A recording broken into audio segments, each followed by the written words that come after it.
ज्योति मणि जी। हाँ बोल दिया ना, बोला उसको नहीं बैठ कर यूसे। மாண்புமிகு அவைத்தலைவர் அவர்களே, காங்கிரஸ் கட்சியின் சார்பாக நிதி மசோதா 2024-25 மீது பேச வாய்ப்பளித்தமைக்கு நன்றி.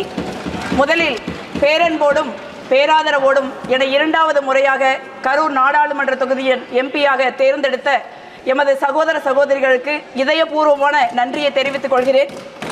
மாண்புமிகு நிதியமைச்சர் அவர்கள் வழக்கமாக தங்களுடைய பட்ஜெட் உரையில் திருக்குறளையோ அல்லது சங்க இலக்கியத்தையோ கோட் செய்வார்கள்.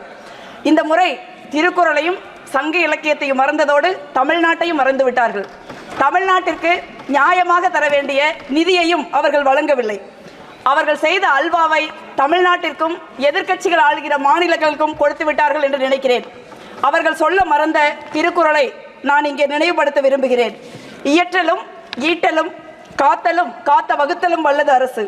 பொருள் வரும் வழிகளை மேன்மேலும் இயற்றலும் வந்த பொருட்களை சேர்த்தலும் காத்தலும் காத்தவற்றை சமமாக வகுத்து செலவு செய்தலும் வல்லவன் அரசன். ஒரு அரசாங்கம் பொருள் ஈட்டுவதற்கு பல வழிமுறைகள் உள்ளன.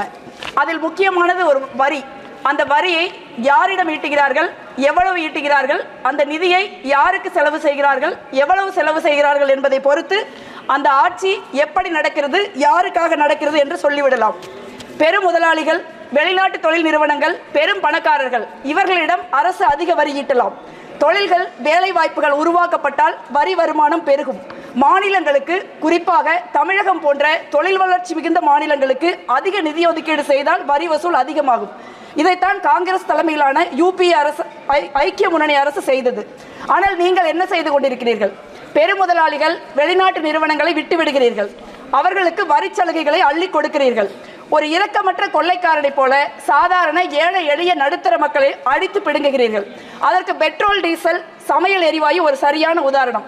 காங்கிரஸ் ஆட்சி எப்ப பார்த்தாலும் யூபிஏ ஆட்சி, என்டிஏ ஆட்சி, யூபிஏ ஆட்சி, என்டிஏ ஆட்சின்னு கம்பேர் பண்றீங்க. நானும் ஒரு கம்பேரிசன் சொல்றேன். காங்கிரஸ் ஆட்சியில் பெட்ரோல் 73 ரூபாய் 18 பைசா, டீசல் 40 ரூபாய் 91 பைசா, சமையல் எரிவாயு 450 ரூபாய். இப்பொழுது பெட்ரோல், டீசல் ரெண்டுமே ஏறக்குறைய 100 ரூபாய்க்கு விற்குது. சமையல் எரிவாயு 1200 ரூபாய், இப்போ 1000 ரூபாய், thanks to election. Petrol diesel மீதான கலால் வரி, எக்ஸைஸ் டியூட்டி 250 மடங்கு உயர்த்தப்பட்டுள்ளது. It's rice 250%. ஒரு லிட்டருக்கு ரூபாய் 9 ரூபாய் 48 பைசாவிலிருந்து 32 ரூபாய் 98 பைசாவாக உயர்த்தப்பட்டிருக்கிறது. டீசல் மீதான கலால் வரி 800% உயர்த்தப்பட்டிருக்கிறது. லிட்டருக்கு 3 ரூபாய் 56 பைசாவிலிருந்து 31 ரூபாய் 83 ரூபாயாக உயர்த்தப்பட்டுள்ளது. காங்கிரஸ் தலைமையிலான யூபிஏ ஆட்சியில் இந்த வரி வருமானம் 90,000 கோடி. பாஜகவின் அமிர்த்கால் அச்சேதியின் பொற்கால ஆட்சியில் 2.73 லட்சம் கோடி, 176% வரி அதிகரித்திருக்கிறது. ஒரு பான சோத்துக்கு ஒரு சோறு பதம். இதற்கு பெயர் பகல் கொள்ளை இல்லாம வேற என்ன? அடுத்து ஜிஎஸ்டி. ஜூலை 2024 10.3% அதிகமாக வசூலாகிருக்கு. 1.82 trillion, mostly from the domestic transaction. ஏறக்குறைய அனைத்து அத்தியாவசிய பொருட்களுக்கும் 5% 18% 28% வரி ஜிஎஸ்டி. சமையல் எண்ணெய், சுகர், ஸ்பைஸ், டீ, காஃபி, மிட்டாய் மற்றும் உயிர்காக்கும் மருந்துகள் 5%, hair oil, toothpaste, soaps 18%, luxury item such as small cars, AC and refrigerator. ஒரு நகரத்தில் நடுத்தர குடும்பத்தில் பிறந்து வாழ்ந்து பார்த்தா எது அத்தியாவசிய பொருள், எது ஆடம்பர பொருள் உங்களுக்கு தெரியும். இதெல்லாம் பத்தாதுன்னு 15% life and health insurance policy மேலே வரி. ஆனால் நிலக்கரிக்கு வரி 11.69%-லிருந்து 5% குறைக்கப்பட்டிருக்கிறது. ஏன்? I read something interesting in a website. I quote, India's first private mining company who pioneered the concept of mine developer and operator MDO just about a decade since our inception, we became one of the largest developers and operators of coal mines in the country. End quote. No prize for guessing it.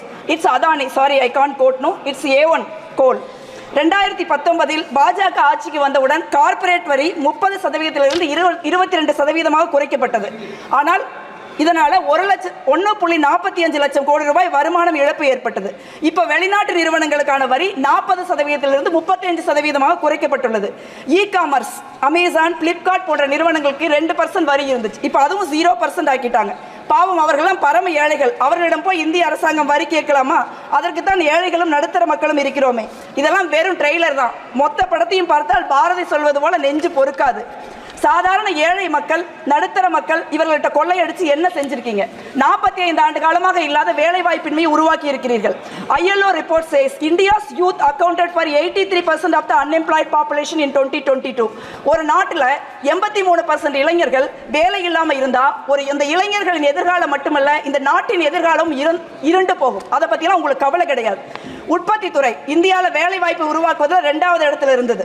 இன்னைக்கு 4வது இடத்துக்கு போயிருச்சு. நான் கரூர்ல இருந்து வர்றேன். இந்தியாவில் 4th largest export. 2 லட்சம் பேருக்கு வேலை கொடுத்த எங்களுடைய நகரம் இன்று 50,000 பேருக்கு வேலை கொடுக்க திணறுது. Thanks to your GST. Make in India had set an ambitious target of 12 to 14% of manufacturing growth per annum. But what is the outcome? Average 5.8% growth since 2014. ஏன்? பாஜக மோடி ஆட்சியில் சிறு குறு நடுத்தர தொழில்கள் பேரழிவை சந்தித்து வருகின்றன. அரசாங்கம் தன் நண்பர்களான A1 A2 இருவருக்கும் நாட்டை விற்று கொண்டிருக்கிறது. தொழில்துறைகள் வேலை கிடைக்காதவர்கள் விவசாய கூலிகளாக மாறுகிறார்கள். அங்கேயும் நீங்க 100 நாள் வேலையில கை வைக்கிறீங்க. 100 நாள் வேலையில பதிவு செய்திருக்கிற 6 கோடி மக்களுக்கு 100 நாளைக்கு வேலை கொடுக்கணும்னா 2.72 lakhs crores you have to allot. ஆனா நீங்க என்ன பண்ணிருக்கீங்க? 86,000 கோடி ரூபாய் அலாட் பண்ணிருக்கீங்க. குறைவான நிதி ஒதுக்கீடு காரணமா 4 மாதங்களுக்கு வேலை செஞ்ச மக்களுக்கு கூலி கொடுக்க முடியாத சூழல் உருவாகுது.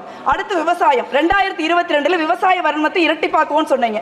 ஆனா 2019-20ல 4.97%, அதாவது 5% இருந்த பட்ஜெட் இன்னைக்கு 2.6% குறைஞ்சிருச்சு. 2018க்கும் 23க்கும் இடையில விவசாய அமைச்சகம் 1 லட்சம் கோடி ரூபாயை செலவிடாமல் திருப்பி கொடுத்திருக்கிறது. இந்த நிதியில நீங்க விவசாய கடனை தள்ளி இருக்கலாம், உள்கட்டமைப்பை ஏற்படுத்தி இருக்கலாம், ஆனா செய்ய மாட்டீங்க. இந்த நாட்டில் 1 மணி நேரத்திற்கு ஒரு விவசாயியோ அல்லது விவசாய கூலி தொழிலாளர்களோ தற்கொலை செய்து கொண்டிருக்கிறார்கள். இந்த ஆட்சியில் 50% விவசாயிகள் கடன் 2 மடங்கு ஆகி இருக்கிறது. அதே போல department of school education and literacy budget outlay reduced from 3.16 in 2013-14 to just 1.53% in 24-25. உங்களுக்கு மாணவர்கள் படிப்பு முக்கியமல்ல, புதிய கல்விக் கொள்கையை எங்கள் மீது திணிப்பதுதான் முக்கியம். ஆனால் ஒருபோதும் தமிழ்நாடு உங்கள் புதிய கல்விக் கொள்கையை ஏற்காது என்பதை நினைவில் கொள்ளுங்கள். தமிழ்நாடு பொது மருத்துவத்திலும் இந்தியாவிற்கு முன்னோடியாக உள்ளது. பெருந்தலைவர் Kamarajar, 1 minute, I'm going to wind up. பெருந்தலைவர் காமராஜர் 50 வருஷத்துக்கு முன்னே மதிய உணவு திட்டம் போட்டார்.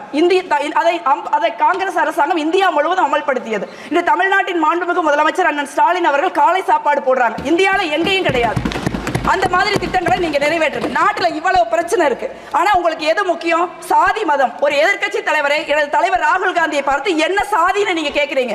அது நாடாளுமன்ற அவைக்குறிப்பில் இருந்து நீக்கப்படுகிறது. இந்தியாவின் மாண்புமிகு பிரதமர் ஒரு நரேந்திர மோடி அவர்கள் நீட்டப்பட்ட பகுதியும் சேர்த்து அந்த கேவலமான பேச்சை பெருமையோடு பொதுவெளியில் பயிர்கிறார். உங்களுக்கு எல்லாம் வெட்கமாக இல்லையா? Just 30 second madam, 30 second. உங்களுக்கு எல்லாம் வெட்கமாக இல்லையா? சாதிதான் ஒருவருக்கு அடையாளமா? உங்களுக்கு சாதி அடையாளம், ஆனால் எங்களுக்கு சமூக நீதி அடையாளம். உங்களுக்கு வெறுப்பு அடையாளம், எங்களுக்கு அன்பு அடையாளம். உங்களுக்கு பிரிவினை அடையாளம், எங்களுக்கு ஒற்றுமை அடையாளம். உங்களுக்கு மனநீதி அடையாளம், எங்களுக்கு மக்களாட்சி அடையாளம். அது நிலைநிறுத்துகிற அரசியல் சாசனம் தான் எங்கள் அடையாளம். உங்கள் மனநீதி கொள்கை இந்த மண்ணில் ஒரு நாள் புதைக்கப்படும். அன்று எங்கள் சமூக நீதியின் கொடி உயர பறக்கும். நாங்கள் சாதிவாரி கணக்கெடுப்பை நடத்தி சமூக நீதியை நிலைவாட்டுவோம். அன்பான, அமைதியான, வளமான இந்தியாவை உருவாக்குவோம். யாரை பார்த்து நீ என்ன சாதி என்று கேட்டீர்களோ, யாரை பார்த்து அஞ்சு நடுங்குகிறீர்களோ, இன்றைய எதிர்க்கட்சி தலைவர், நாளைய பிரதமர் என தலைவர் ராகுல் காந்தி அந்த திருப்பணியை தலைமையேற்று நடத்துவார். அன்று இந்தியா வெல்லும். நன்றி.